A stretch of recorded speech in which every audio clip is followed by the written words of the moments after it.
Winter in the Middle Ages does not come alone. Hunger, disease, and death enter the house with it. The cold doesn't just penetrate the walls, it becomes part of life, filling every corner, every crevice, every breath. Firewood is scarce, the roof leaks, the hearth smolders, the water freezes in the bucket as you carry it from the well. And in this world where even fire must be earned, it is not the strongest who survive, but the one who can endure.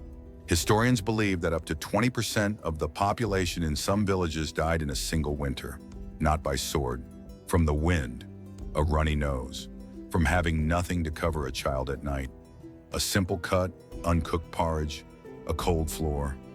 All these things could kill as quickly as an arrow. And there was no protection, no medicine, no heating, no idea how to help. But people still survived. They built huts out of clay and straw. They slept with animals, they warmed each other. They shared the last piles of firewood. They burned kiziak, cooked turnips, prayed. They experienced frost, hunger, fear, hiding in dark huts, surrounded by smoke, soot, and the hope that spring would come after all. This video is not about heroism. It is a reconstruction of everyday life, in which every day is a battle for warmth, for a spoonful of porridge, for survival. What they ate, what they wore, how they were treated, how they decided who should live and who could not be saved. What decisions were made at night by the light of coals? What saved them when everything else didn't work? Watch to the end and you'll see what winter in the Middle Ages was really made of. Not snow, fear, salt, patience, silence. In a world where every day depends on weather and crops, winter becomes the main enemy. In the early Middle Ages, cold is not a seasonal inconvenience, but an ordeal that takes everything from people: strength, health, food, hope. Winter doesn't come on schedule. Sometimes early, with dampness and icy winds in October. Sometimes it drags on until the end of March. And each new frosty day is a challenge, which can only be answered by endurance and preparations. Peasants live in huts made of wattle and clay, with roofs covered with thatch or sod. Such houses do not keep warm. The windows, if there are any, are slits covered with leather or pieces of cloth. The floor is earthen, the walls freeze through. Cold lives in the gaps. Moisture rises from the soil. Even the hearth is not salvation, but temporary relief. The whole family gathers around it, including the elderly, the children, the pets. They sleep together, covered with sheepskins, felted clothes, and straw. It is not the technology that keeps them warm, but their bodies. Firewood reserves are limited. The forest belongs to the feudal lord. You can't just go and cut down a tree. There is a fine and sometimes corporal punishment. That's why they stoke with whatever they have to. Bark, branches, roots, kiziak. Sometimes they dismantle fences and old furniture. In hungry winters, peasants even stoke dung and straw to avoid freezing at night. The cold makes things harder. Wells freeze, water becomes inaccessible. The wooden door creaks, frozen solid. Cattle hooves ring on the morning ice. Animals huddle in the corner of the stable to keep from dying. But many don't survive the winter anyway. The stable is an extension of the house, and sometimes the animals sleep in the same room as the family. Their breath is also a source of warmth. Cattle save lives until they die. Food is worth its weight in gold. Everything stored since the fall is almost eaten by January. Diseases in winter spread faster than a fire in a dry forest. A cold turns into pneumonia. Water poisoning turns into dysentery. There are no doctors, no medicines, no antiseptics. People treat with herbal tinctures, drink hot concoctions, apply ashes, pray. It doesn't help. A medieval village in winter is a place where death is not shocking, it is unexpected. She sits behind the hearth, in the dark. Every night is an unknown. Will everyone wake up in the morning? Will there be enough food? Will there be anything left to burn? Religion helps explain what is happening. Frost is punishment for sin, famine is a test of faith, sickness is a sign. Faith gives meaning to suffering, but does not alleviate it. People endure because they have learned to endure from childhood. It's not the strongest who survive. It's the one who knows how to wait. The medieval peasant house was not built for comfort. It was built from whatever was at hand, as long as it did not collapse under the first snow. The real defense against cold in the village of the extremity centuries is not architecture, but the habit of patience. Shelter is not warmth, but merely a barrier between man and the wind. The huts were built of wood, clay, and straw. The basis was a wooden frame covered with clay and straw. The walls cracked from frost, covered with mold, absorbed moisture. Roofs were thatched or drunken, not insulated from snow and rain. In some regions, they used peat or even dung tamped on top of clay for additional insulation. Gaps in the walls were the norm. They were plugged with moss, soot, rags. In areas with perpetual dampness, they mixed moss with clay. But this had only a partial effect.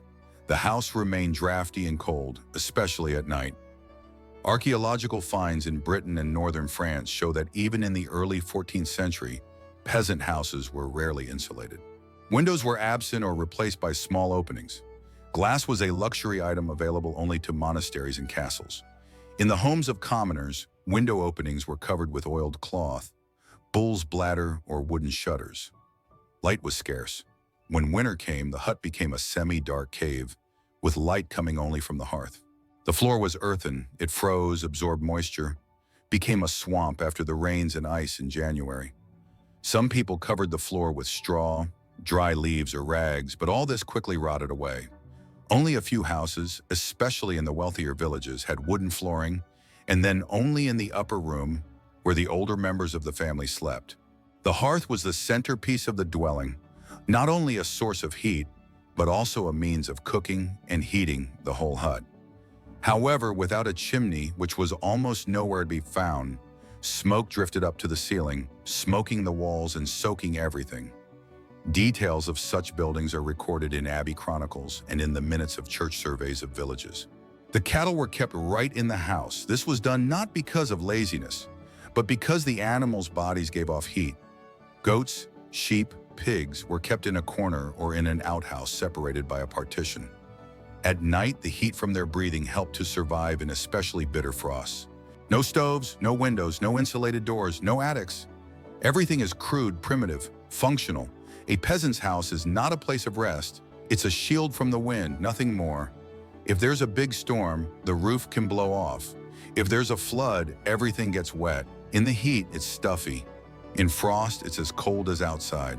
And yet these dwellings have been lived in for decades. They were born in them. They died in them. They were repaired, strengthened, fortified. And every winter they began with the thought, whether this time there would be enough walls, moss, straw, so as not to die of cold. Watch the video to the end and you'll learn how houses were built that barely kept warm, but still saved lives, and why Europe lived in them, century after century. In the center of the hut, amidst the soot, the screams of babies, and the stench of livestock, the hearth is the only thing alive. It does not light. It pulsates. It does not warm the room. It warms only the space around it. And anything not within its heat is already at the mercy of winter. In the huts of peasants of the ex-14th centuries, there were no stoves in our understanding. Fireplaces and chimneys did not exist. The fire was kept burning around the clock. The flames were kept burning day and night. It was covered with ash to keep it hot until morning. If the coals went out, it was necessary to start a new fire manually. With the help of a fire brick and flint, dry trout, linen, or birch bark. This was difficult and unsafe, especially in conditions of high humidity. In some regions, such as Scandinavia, neighbors shared the fire. If it went out in one house, they would go to another for a burning chip. Fire was the center of life. People slept, ate, prayed, gave birth, and died around it. It gave not so much warmth as a sense of life. Inside the dwelling was dark, even in the daytime. The window was a tiny slit plugged with an ox blood or a rag. There was almost no light, so the flame of the hearth played the role of both lamp and beacon. Around it, the whole family gathered. Children huddled close to their mothers. Old people tucked their legs to keep warm. Sometimes they warmed stones in the hearth to put them in bed or under their clothes. What was burned, ideally, wood. But more often than not, the forest was privately owned by the feudal lord, and the collection of firewood was strictly regulated. So peasants invented alternatives. Peat, cut from bogs, dried and burned. It smoldered slowly, but gave off heat and acrid smoke. Kiziak, compressed flatbread made from manure mixed with straw. They were molded by hand, dried in the sun, and stacked at the entrance. Straw was the poorest option. It burned quickly, leaving no heat, but could save from freezing on particularly cold days. In especially harsh conditions, anything that burned was burned. Rags, old tools, parts of furniture, even leather. Fire helped to cook food, but we saved both firewood and food. In a pot, they cooked chowder, groats, some root vegetables, water. Sometimes they put a bone. The food was liquid, so that it would not burn and would not require a long fire. Sometimes water was boiled just for warmth. The hearth was a place of power, literally and mystically. It was guarded. There was a belief that a house where the fire had died was doomed. Before going to the field, they left a living spark in it. In some regions, it was believed that the spirits of ancestors lived in the fire and that the hearth was the boundary between the living and the dead. In a night of cold and silence, the light from the hearth was the only one that answered. If it disappeared, death came. Not immediately, but inevitably. In conditions where walls offer no protection, windows are just holes in the cold, and firewood runs out long before spring, animals become the last defense against death. Their warmth is not a metaphor. It is a real heater, biological, living, not always clean, but reliable. The medieval village did not know the division into clean and dirty in the sense understood today. The dwelling was not a house in the usual sense, but a shelter in which a man shared space not only with his family, but also with his livestock. It was a forced cohabitation, but without it, winter could be the last. Throughout Europe, especially in Northern and Central Europe, there were so-called longhouses, where both peasants and animals lived under the same roof. Such a building consisted of 2 or 3 zones. Living part, where there was a hearth and people slept. A room for livestock, often below the floor level. Sometimes a household compartment, where tools, grain, salt were stored. The divisions were formal, a partition made of planks, bundles of vines or wicker, sometimes just a threshold. There was barely enough space, especially in winter. Therefore, animals went directly into the main room, and it was considered natural. What animals were kept inside? Sheep and goats are among the most valuable inhabitants. They were kept in the house most often. Not only did they give off heat, but they were relatively small and easy to manage. Chickens and ducks lived under benches and corners, on perches near the hearth. Eggs were rare in winter, but their very presence provided warmth and food hope. Piglets and young pigs were especially fragile to the cold. They were sheltered inside in a corner, under straw, sometimes under blankets next to the children. Old cows, horses, donkeys were placed in the vestibule, where they maintained the general temperature background of the stable. Archaeological finds, particularly in York, England, Trondheim, and Norway, as well as in Bavaria and Thuringia, confirm the mass practice of such cohabitation. The remains of animal bones are found in layers of cultural debris directly under the floors of residential areas. How heat was used. Animals generate a lot of heat. A sheep can generate up to 500 watts, a goat a little less. In a poorly insulated hut, even 2 to 3 animals could raise the air temperature by several degrees. It didn't save completely, but it reduced the risk of frostbite, made it possible to sleep and regain strength. Cattle were covered, not for convenience but for preservation. The loss of a goat or sheep in winter meant the loss of milk in spring, of wool for clothing, of manure for fertilizer. People shared with them not only warmth, but also food, water, space. Dirt, odor, and vermin were constant companions. The dwelling was filled with the smell of dung, wool, sweat, straw, and smoke from the hearth. But it was not considered something shameful. It was normal. Sometimes an animal died of disease right in the house, and they could not take it out at once. The frost bound everything. The body was left in a corner until it warmed up. In this world, death is also a neighbor. Parasites, fleas, lice, ticks, passed from livestock to humans and back again. But it was also perceived as a natural part of everyday life. The main thing is warmth. Everything else is tolerable. This cohabitation created a biological ecosystem where each body provided additional energy. People and animals warmed each other, especially at night. Children fell asleep leaning against the goat. Old men covered a piglet with a woolen cloak. In the darkness, you could hear breathing, heavy, steamy, alive. So another night had passed. With firewood running out by midwinter and walls failing to retain heat, clothing becomes the last barrier between the body and the cold. In the 10th and 14th century village, it had nothing to do with comfort or aesthetics. It was armor, assembled from whatever didn't fall apart, didn't decay, didn't burn. It wasn't sewn, it was assembled, piece by piece. Sometimes at the expense of an old funeral shirt, sometimes from scraps of burlap found in the barn. Both could save a life. Wool is the basic material. It is prickly, heavy, coarse. It was spun by hand from sheep's wool, felting, knocking, stitching, sometimes dyed in dull, earthy colors.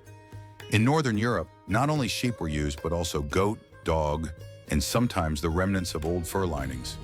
No linen linings, no cotton cloth, only what was at hand. These materials were sewn with primitive threads, from plant fibers, woolen harnesses, animal veins.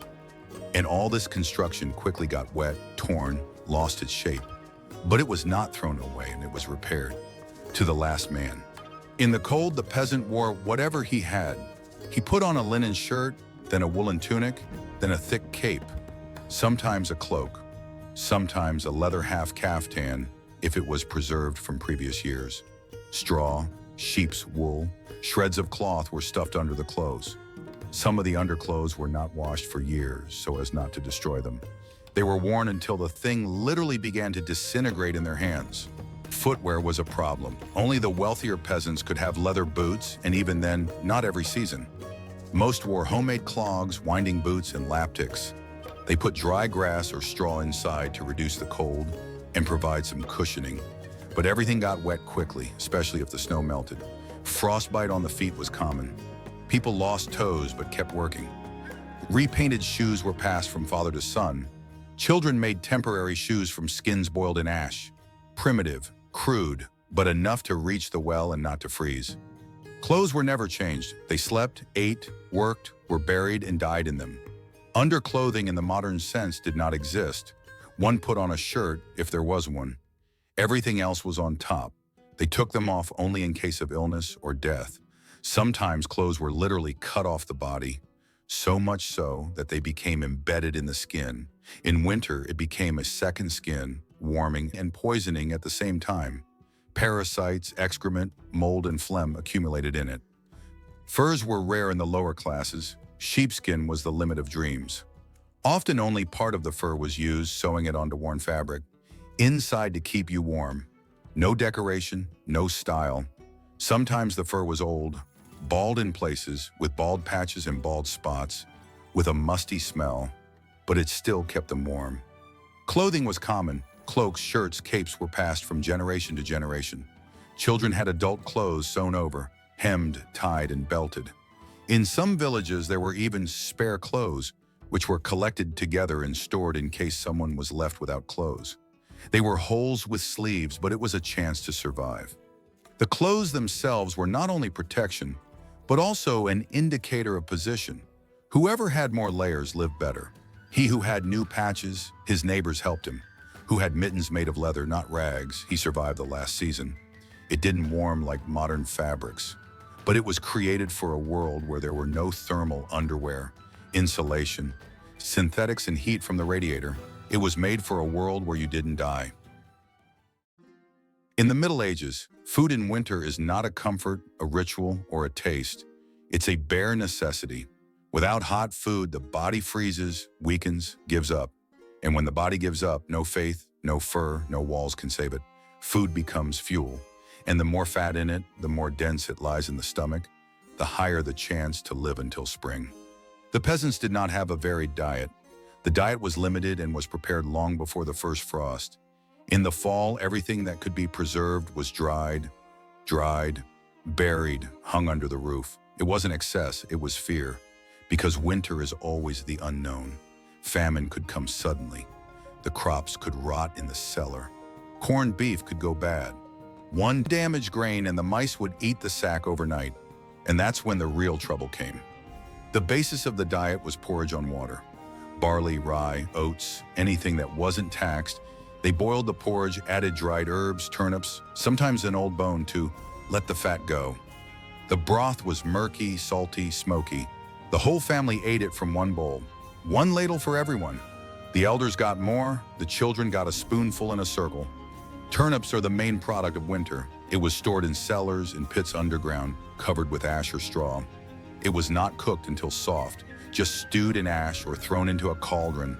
No one liked it, but it saved everyone.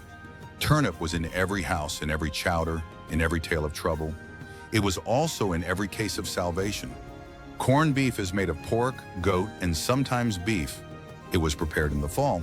Meat was chopped, salted, and put in barrels.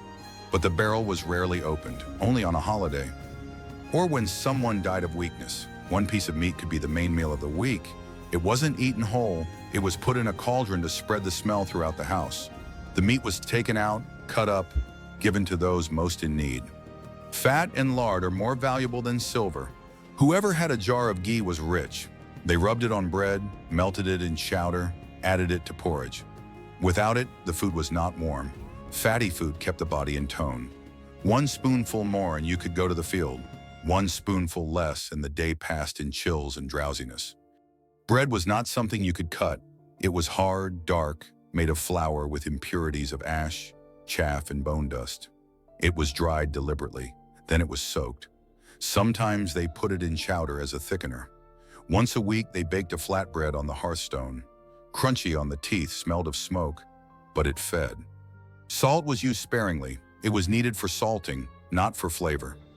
Salted foods kept longer, so they had a chance. There was no spice. Sometimes they added dried garlic, onions, dill, but more often we ate what we had. Bitter, sour, monotonous. Milk was almost disappearing. In winter, cows were poorly milked. If they did, it was used for fermented milk products. Prostokvasha, cottage cheese, and occasionally cheese. Cheese was hard, salty, rubbed and scraped into porridge.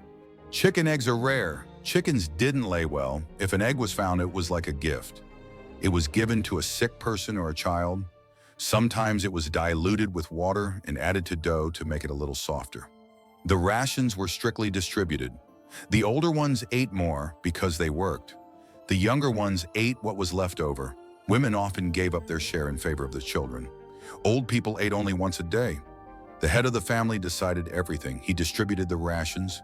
It was not allowed to take extra. A mistake in distribution could cost a life in the spring. Food was always in short supply, even in the best winters. When they were hungry, they ate everything. Tree bark, burdock roots, old leather. Cases described in the chronicles speak of boiling shoes, eating moss, soaking in stale grains. Some villages ate porridge boiled on water from moldy flour. People didn't eat for flavor, they ate it for warmth. Food didn't satiate, it just allowed the body to move a little more. Not fall in the snow, not fall asleep in the dark, not die in your sleep. Watch the video to the end and you'll learn how food turned into salvation and why in the Middle Ages it wasn't hunger that killed first, but the anticipation of it. As long as there's chowder simmering in the house, winter hasn't won yet. When the bowl is empty, the real struggle begins. When the fire goes out in the cabin, winter shows its real face. Without a hearth, everything around you quickly ceases to be home. The ground floor freezes, breath turns to vapor, fabrics become as icy as tree bark. And all that can save from this cold darkness is fire. But for fire to live, it must be fed. In the Middle Ages, firewood didn't come with a cart in the morning. They were not sold at the gate. Every branch was the result of effort, calculation, and fear. Because one day, almost always in January, the firewood runs out. In summer, no one thinks about frost. In the fall, they do, but they don't have time. There is too much work. Fields, crops, livestock, harvesting.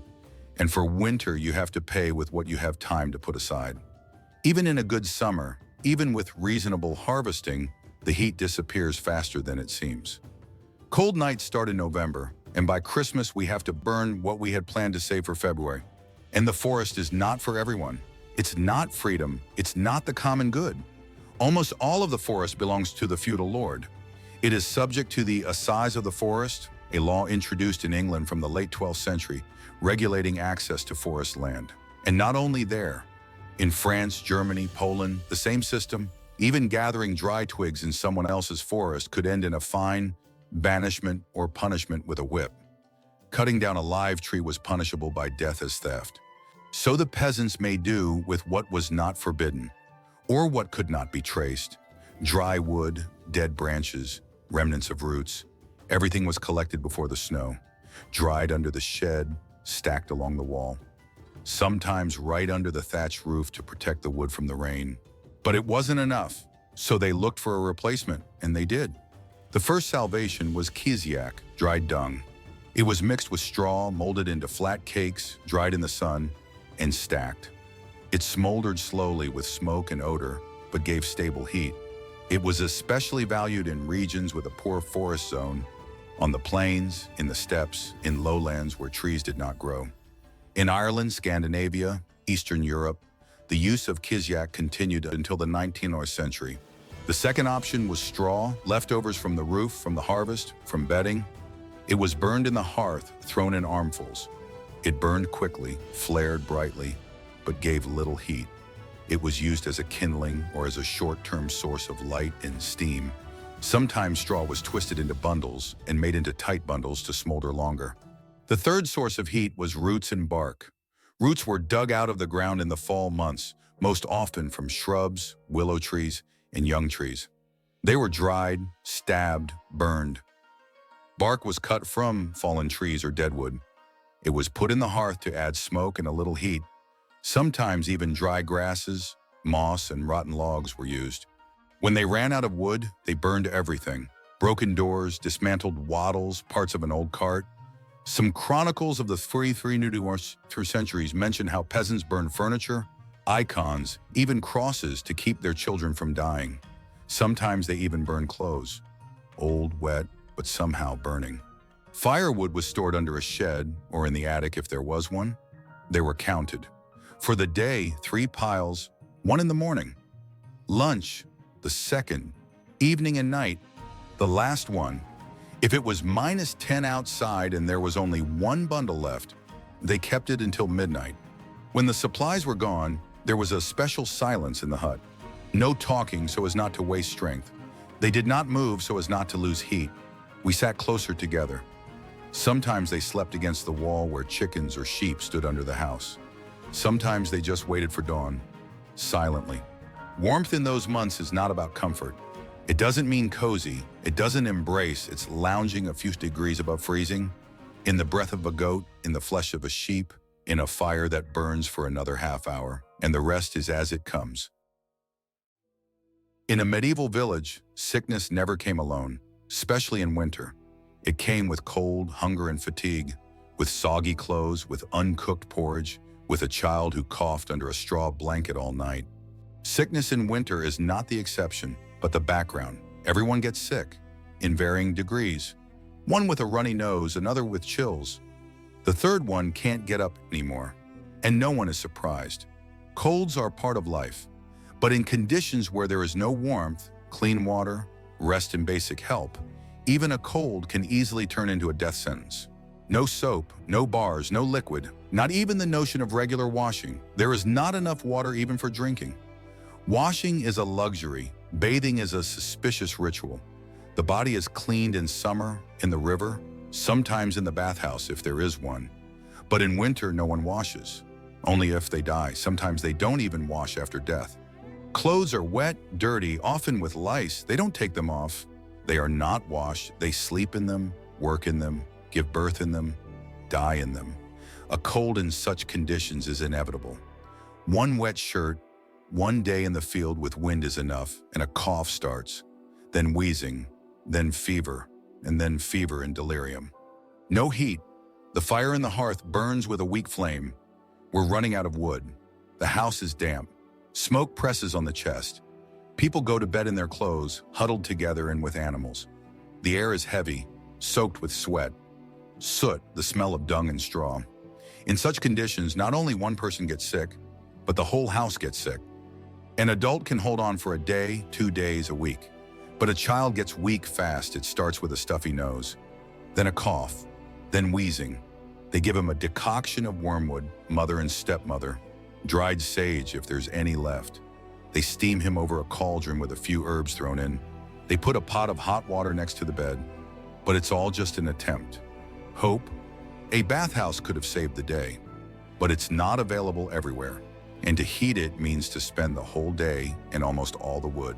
So more often than not, a bathhouse is not heated, even when someone is dying, even when everyone is freezing. If the illness gets worse, a witch doctor is called. She brings herbs, an incantation, a hot cloth. Sometimes she makes a compress. Sometimes she gives a laxative decoction to evaporate the disease. In especially severe cases, she suggests putting a jar of coals next to the body, or to cover his head with chicken skin, or just pray. Prayer is the main remedy. It accompanies any fever, any wound. They put a candle in front of the icon, recite Our Father, ask St. Barbara for protection from pain, St. Benedict for strength to survive the night. And if a person survives, they give thanks. If not, it means that the sin was grave. Diseases spread quickly, easily. No vaccinations, no isolation, no understanding of how to stop infection. One sneeze and a day later the whole hut is sick. A week later the whole street. 2 weeks later the whole village. A cold turns into pneumonia, bronchitis, and then death. The dead are taken out at once, before the ground freezes, before the body hardens, without a coffin, with a shawl, with straw, sometimes buried in the vegetable garden if the cemetery is far away. Sometimes they don't bury it right away. Frost, wind, blizzard. The body lies against the wall, covered with burlap. Not out of cruelty, out of impossibility. Historians write that medieval villages lost up to 10% of their population to disease in winter. It wasn't considered an epidemic. It was considered a hard winter. Infants especially died, then old men, then women, especially those who were already weak from childbirth or starvation. And yet the peasants don't cry. They don't tear their hair. They don't curse their fate because it's part of everyday life. Sickness in winter is not a tragedy. It's a mechanism, a cycle, a cue.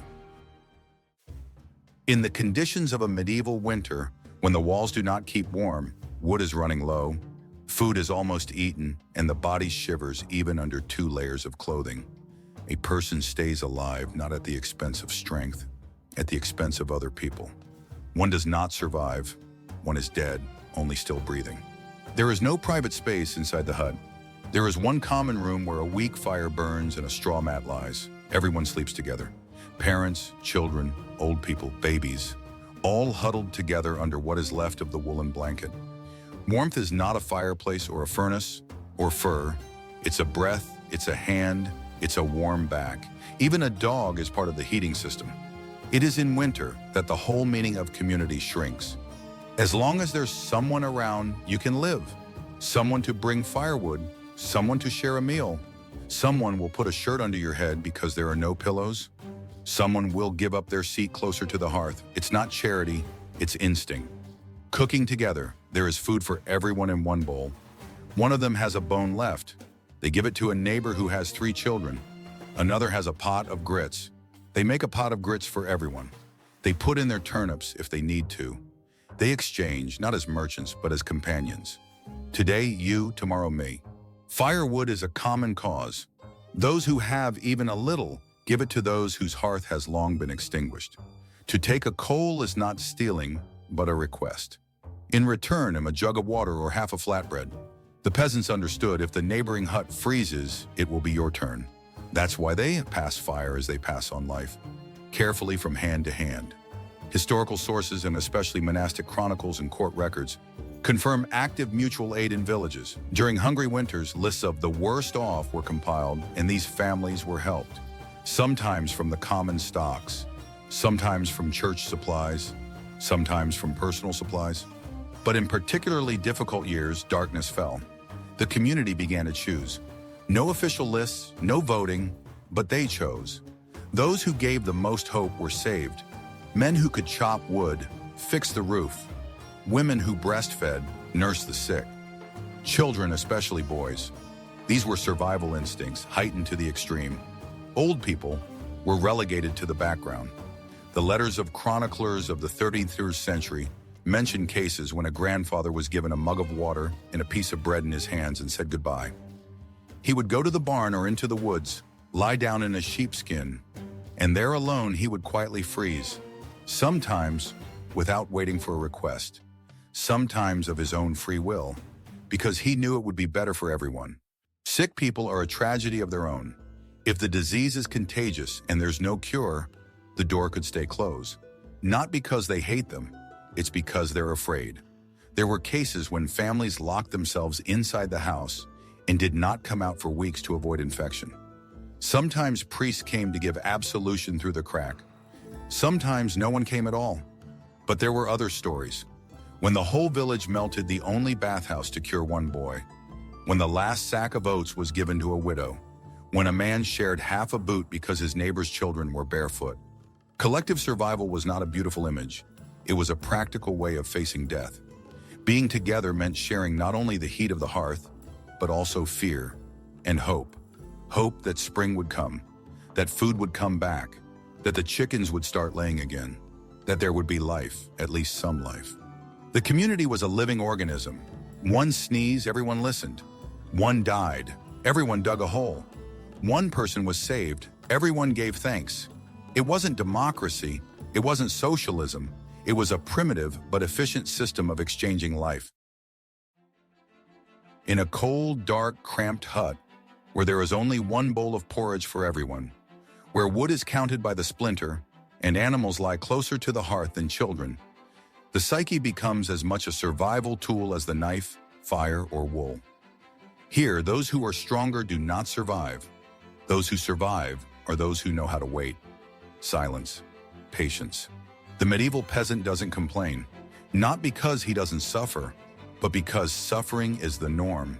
It's not talked about, it's not discussed. It is lived. Every day in every detail, in a cut that hurts for a week, in a piece of bread that is divided among 5 people, in the fact that a child has fallen silent at night and will never wake up again. From early childhood, children saw adults experience hunger without screaming, pain without moaning, death without hysteria. There were tears, but in silence, crying, inside. Because if you show weakness, the whole circle is broken. And the circle is a family. It's a village. It's a home.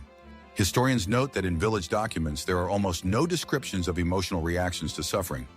There are no letters of grief, no complaints, no lamentations. There are dry facts. The youngest son died, the wife fell ill, the cattle disappeared. Life is like a bulletin, not to feel, but to record. Faith was a substitute for a psychologist. The church explained everything. Suffering was the way. Hardship was a test. A life of hardship is purification. The poor are closer to God. Dying is salvation. The priest did not give consolations. He reminded us that to endure is to be saved. Inside the hut hung an icon. Next to it, a cross. Before going to bed, a prayer. Even if no one knew the words. Even if no one knew the words. Even if they were silent in the dark. But in this silence there was acceptance. Today it hurts, so tomorrow it will be easier. Or, in the next life.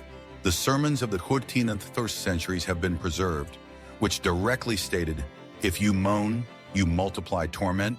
If you endure, you bring paradise closer. This is not poetry.